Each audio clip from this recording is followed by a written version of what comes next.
አሰላሙ አለይኩም ቤተሰብ ተመልሼ መጣሁ። ሚፍታህ እንግዲህ በሚያሳዝን ነገር መጥቷልና ማለት ከዚህም በፊት ታውቃላችሁ ስቶሪ ላይ አድርጎ ነበር። እኔም እዚህ አምጥቼላችሁ ነበረ። በቃ በጠፋ ሰዓት ምናምን ጥያቄ ሆኖብኝ ነበር። የት ጠፍቶ ነው ምን ሆኖ ነው ምናምን ነገር እያልኩ ነበር ማለት ነውና ዱባይ እንደመጣ አውቃለሁኝ። እንደውም እኔ ድሮ በፊት ሳኡዲ ነበር የመሰለኝ ሄደው ማለት ነው። ምክንያቱም ከዚህ በፊት ብሎ ስለነበረ ሳኡዲ ቀጣይ ሄዳለሁ ምናምን እያለ ስለነበረ እዛ ነበር የመሰለኝና ከዛ አንዳንድ እህቶች ያው ነገሩኝ ማለት ነው። እሱ እኮ ዱባይ ነው ያለው ምናምን ሳኡዲ አይደለም ምናምን ነገር አሉኝ ማለት ነውና ዱባይ ነበር እንግዲህ ያለው እሱም እንደተናገረው። ከዛም በኋላ እንግዲህ የተፈጠረውን ነገር እሱ እንደተናገረው እንግዲህ ከባድ የቀዶ ጥገና ሕክምና ላይ እንዳለ ምናምን ሰርጀሪ እንደተደረገ ምናምን አባቱ ሰማ ማለት ነውና እና እኔ ምን ሆኖ ጠፋ ሚፍታህ እኮ ጠፋ ምናምን ነገር እያልኩኝ እንደውም በቃ ጥያቄ ሆኖብኝ ነበርና ስቶሪ ላይ ድሮ በቃ ቶሎ ቶሎ ነበር ስቶሪ የሚያደርገው አንዳንድ ነገሮችን እነ ብሩኬ ጋር ጓደኞች ጋር ምናምን ይዛዛጋል አየዋለሁ። ኢንስታግራም በተለይ ብዙ ጊዜ ስቶሪ ያደርግ ነበረ። በቲክቶክም እየመጣ ነበር ታውቃላችሁ፣ በላይቭ ምናምን ብቅ ብቅ እያለ ነበርና ቲክቶክን ራሱ እንደ ድሮ ችላ አላለውም ነበር። አሁን ላይ መስራት ጀምሮ ነበር። በቃ ቲክቶክም ይመጣል ምናምን አሪፍ ላይ ነበር ማለት ነው። እንደምታዩት ዩቲዩብም ራሱ እየሰራ ነበር ጥሩ እንደ በፊቱ ምናምን በቃ ብዙ መቅረት አያበዛም ነበረ ማለት ነው። እና ስቶሪ ያደረገ ሰዓት ባለፈው በቃ በጣም ነው የደነገጥኩት። እንዴ ምን ሆኖ ምናምን ብዬ ሳነበው በቃ አባቴ ታሞብኝ ምናምን ነገር የሚል ነገር ነውና እና በጣም ነበር ያዘንኩት ምናምንና ያው ወደ ኢትዮጵያ እንደተመለሰ ከኢትዮጵያም ክፍለ ሀገር እንደገባ ምናምን ነው እንግዲህ ዛሬ የተናገረው።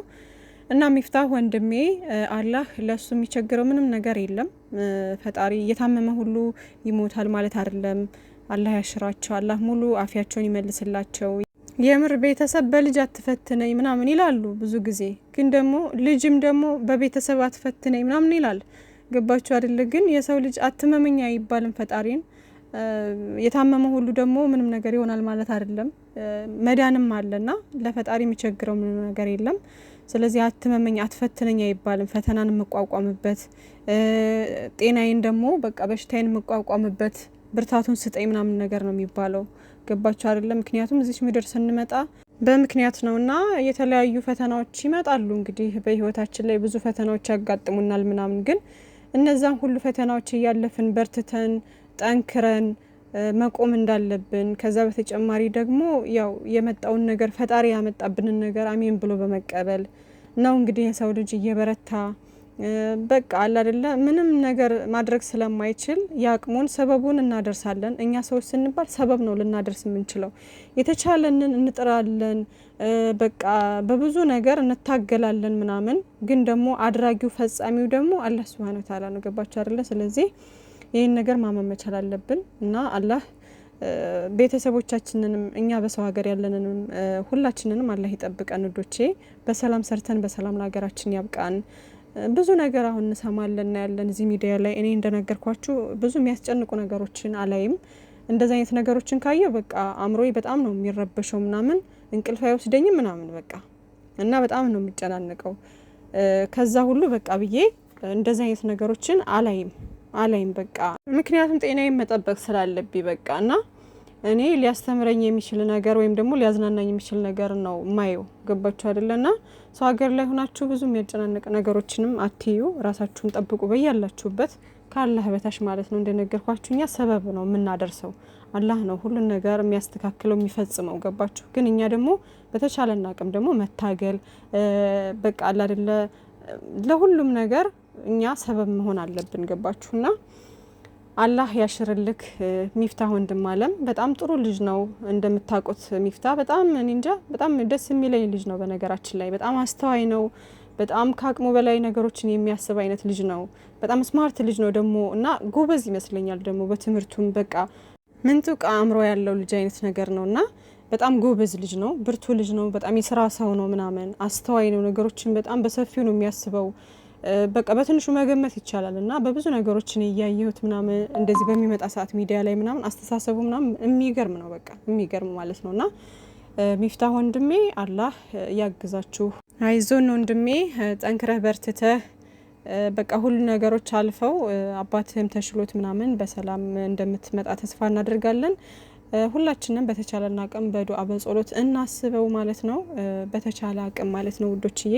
ለሰው ልጅ ጥሩ ጥሩ ነገሮችን መናገር ለዛ ሰውዬ በንጹህ ልቦናችሁ ምናምን በዱዓ ከሱ ጋር ከሆናችሁ ራሱ ይሄ በጣም ትልቅ ነገር ነው ውዶቼ።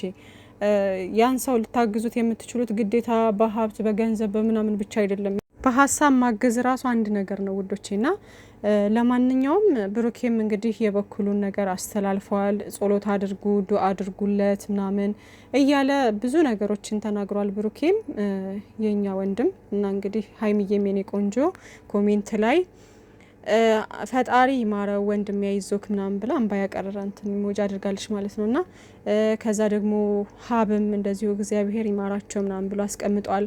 ብሩኬም ሼር አድርጎለታል። አይዞ ወንድሜ ፈጣሪ ይማርልን ብሏልና ሁሉም ጓደኞቹ እንግዲህ አጠገቡ ናቸው። ያ ማለት በሀሳብም ሆነ በየትኛውም ነገር ከጎኑ እንደሆኑ እንግዲህ ተናግሯል ማለት ነው ብሩኬ። እነ ናቲም ሁላቸውም ጀማአው ምናምን ማለት ነውና ጓደኛ ማለት እንደዚህ ነው። በቸገረ ጊዜ ከጎናችሁ የሚሆን አለሁ የሚላችሁ በቃ ትክክለኛ ጓደኛ ይሄ ነው። ጓደኛ ትክክለኛ ጓደኛ ካላችሁ ሁሉ ነገራችሁ ነው። በቃ ያ ሰው ሁሉ ነገራችሁ ነውና የነሱን ጀማአ ደግሞ ታቋቸዋላችሁ። እንዲህ እዚህ ቪዲዮ ላይ ብቻ እንደምናያቸው ምናምን አይደሉም ማለት ከቪዲዮን በስተጀርባ ብዙ ነገር የሚተሳሰቡ የሚረዳዱ ኢቭን እንኳን አይታችኋል። በቪዲዮ እንኳን መታዘብ ወይም ደግሞ ማየት ትችላላችሁ በብዙ ነገር ማለት ነው። ሲረዳዱ እንዴት ይሄ እንዴት ነው አንዱ ለአንዱ ሲያስብ የምቀኝነት የሆነ የተንኮል ምናምን ነገር የለባቸውም። በቃ ፍቅር ናቸው የምር። በቃ አንዳንዴ ያስቀናሉ እኮ የምር። አሁን የቡታጅራ ልጆች ምናምን በፊት እና አብርሃም ምናምን ጀማው እንዳለ እነ ማርክ አንድ ላይ በነበሩ ሰዓት እነ ሙቢ ምናምን በቃ ፍቅራቸው ምናምን መተሳሰባቸው ምናምን በቃ ደስ ይላል። እና ወይኔ እነዚህ ልጆች ፍቅራቸው ደስ ሲል ምናምን እላለሁኝ። እና በዛም የተነሳ ነው ራሱ እነሱን ሁሉ ማየት መከታተል ምናምን የጀመርኩት ማለት ነው። ድሮ በቃ ገና ሲጀምሩ ማለት ነው። እና በጣም ደስ የሚሉ ናቸው። እና አሁን ግን ያው ሁሉም በየራሱ ህይወት ዞሮ የየራሱ ህይወት አለው አይደለ ሰው። እና ህይወታቸውን ለማስተካከል ደግሞ ሁሉም የየራሳቸውን ተፍ እያሉ እየሰሩ ስለሆነ ነው እንጂ ያው በሚገናኙ ሰዓት ይገናኛሉ።